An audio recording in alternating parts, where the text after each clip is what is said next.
L'équipe de Help Congo se rend aujourd'hui au Triangle, un camp dédié à la recherche situé au cœur de l'aire protégée de Konkwati-Douli. Rodolphe Delors est présent. Depuis la reprise du programme par Beauval Nature en 2021, il vient régulièrement sur le terrain pour suivre les avancées du programme. Ouais.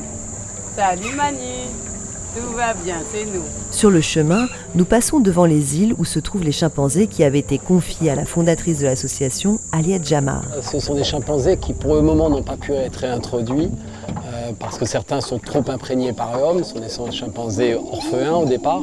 Donc là, ils sont sur des très grandes îles et nous sommes en train d'étudier la possibilité de réintroduire maintenant, de réadapter certains de ces chimpanzés et de pouvoir les réintroduire dans la forêt. Mais pour cela, il faut identifier des zones et c'est quelque chose qui nous tient particulièrement à cœur de pouvoir réintroduire ces chimpanzés.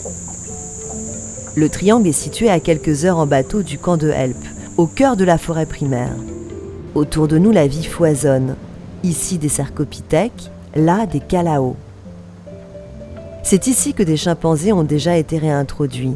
Des études sont en cours pour savoir si les prochaines réintroductions pourront avoir lieu à nouveau autour du Triangle.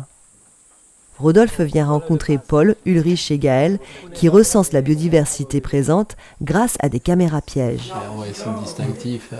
C'est pourquoi j'ai dit, avec ces images, on peut vraiment... Je vais faire le trombinoscope de chaque groupe. Mais il repère les caméras quand même.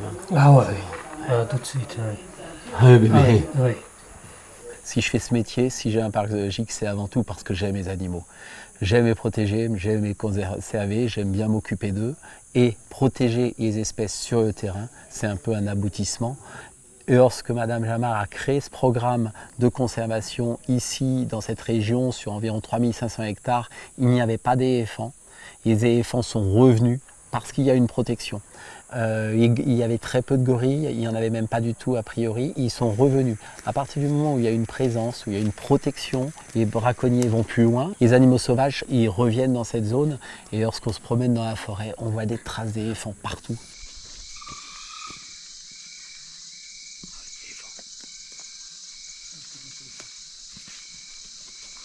Et je suis juste un peu surpris, mais il a eu aussi peur que nous en fait finalement. Et c'est lui qui est parti. Au bord de la piste tracée par les éléphants, nous observons des nids que les chimpanzés confectionnent chaque soir pour dormir. C'est un grand groupe. Les chimpanzés relâchés font les nids plus haut que les chimpanzés sauvages. Ils ont plus peur, donc ils se mettent plus haut. Ah oui. Les chimpanzés, quels sont leurs prédateurs éventuellement? Léopards un peu? Et puis l'homme. Mais là, ce sont que des sauvages, il n'y a pas de réintroduits qui viennent avec. On peut les apercevoir. La dernière fois on a vu Lucie, elle était ici dans le Grand Païtaï.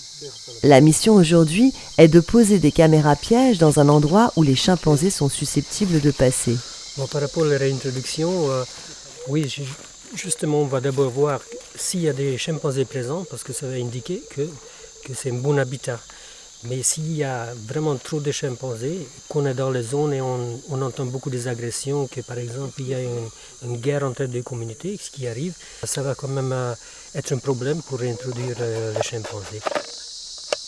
D'abord, on va faire un test. Alors, quelqu'un va jouer les chimpanzés.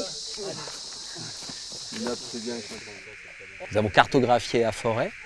Et à l'aide de points GPS, nous disposons les caméras à des points stratégiques. L'idée, c'est de pouvoir évaluer la faune, de la quantifier. Nous voulons aussi, à travers ces caméras, voir si nous retrouvons des chimpanzés qui ont été réintroduits par Madame Jamar par le passé. On en a déjà localisé plusieurs, certains sont déjà à deuxième génération, on reproduit, mais avec des groupes sauvages. Ça, c'est un aboutissement, c'est absolument extraordinaire. Aux 40 caméras pièges qui surveillent discrètement la forêt, 20 nouvelles ont été ajoutées en haut des arbres afin de compléter le quadrillage et d'en savoir plus sur les animaux qui vivent perchés. La mission du jour est terminée, mais le souvenir des rencontres reste et renforce encore un peu plus l'engagement de l'équipe pour la préservation d'une biodiversité extraordinaire. Je suis passionné de la nature, de la biodiversité, des animaux, et de croiser un éléphant comme on a pu le croiser tout à l'heure, d'apercevoir des singes, des oiseaux, d'entendre ces bruits, c'est absolument extraordinaire. Et moi, mon rêve, c'est vraiment que tous travaillent dans le même sens pour la conservation de la biodiversité, de la faune et de la flore.